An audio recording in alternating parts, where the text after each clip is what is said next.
All right, let's talk about this Joe Biden guy. He's been drawing some crowds suddenly. I think he's in Michigan today. Is he in Michigan? Am I right?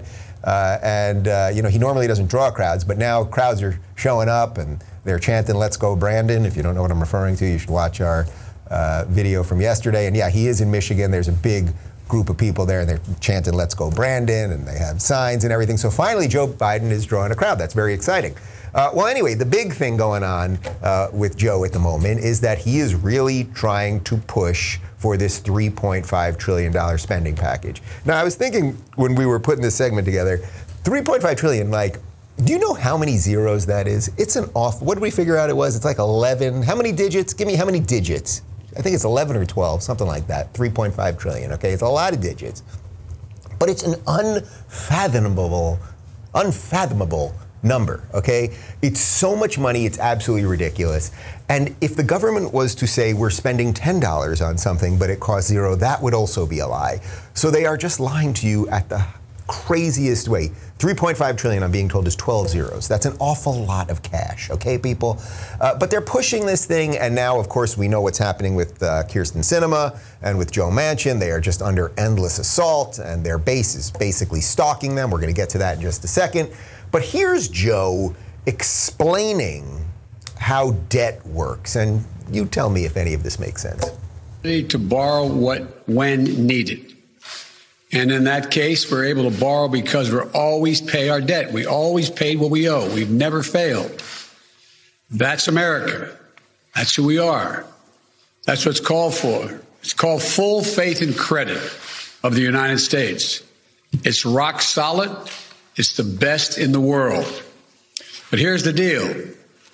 There's a cap on what we can borrow called the debt limit. And only Congress can raise or lower that debt limit. So let me be really clear. This is really important to know. Raising the debt limit is about paying off our old debts. There's nothing to do with any new spending being considered.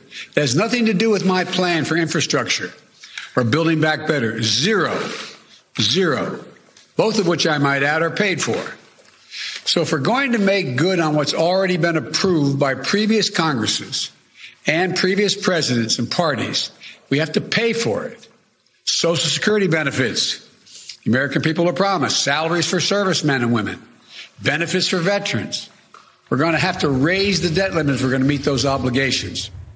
Man, he's such a liar, but I'll give him the benefit of the doubt here, which is that he's just reading something else that somebody put in front of him, right? So he's not even sure exactly what he's saying. But I'll even go a little further than that. What he is reading right there is basically true, meaning that's the way the government works. We're always in debt. We borrow more money to pay off that debt, and if we don't raise that debt ceiling, then we will default.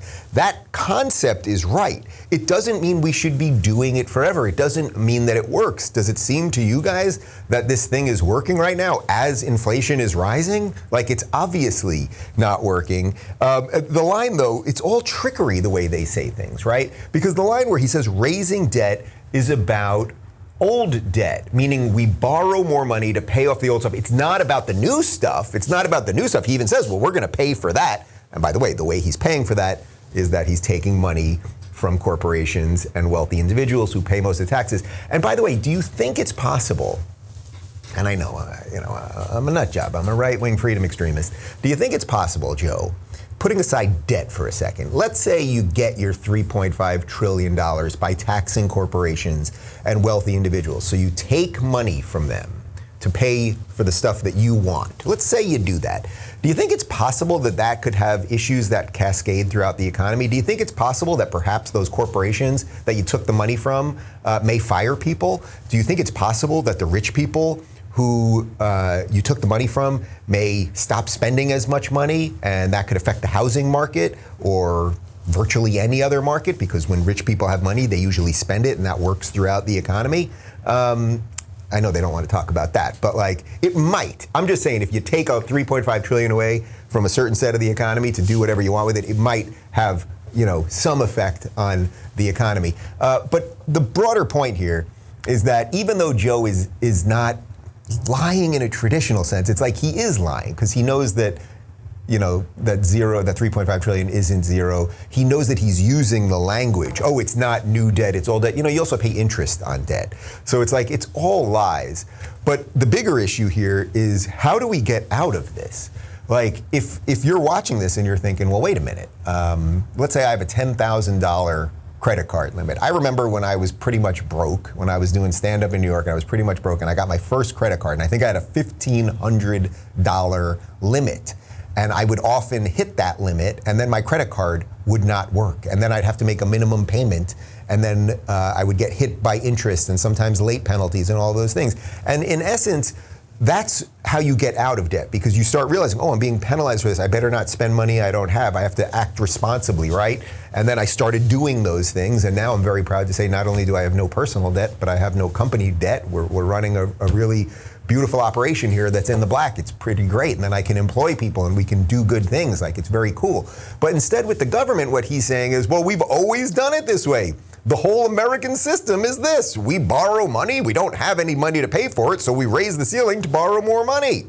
You're not allowed to do that.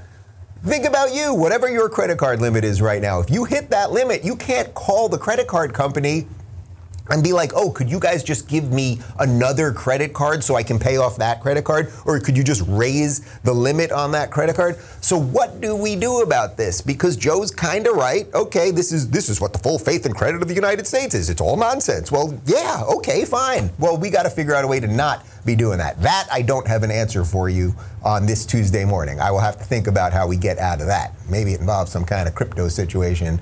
Or at some point, the government would have to do what the rest of us do, which is, if I can't afford it, we cannot pay for it. And we got to figure out how to pay back what we owe.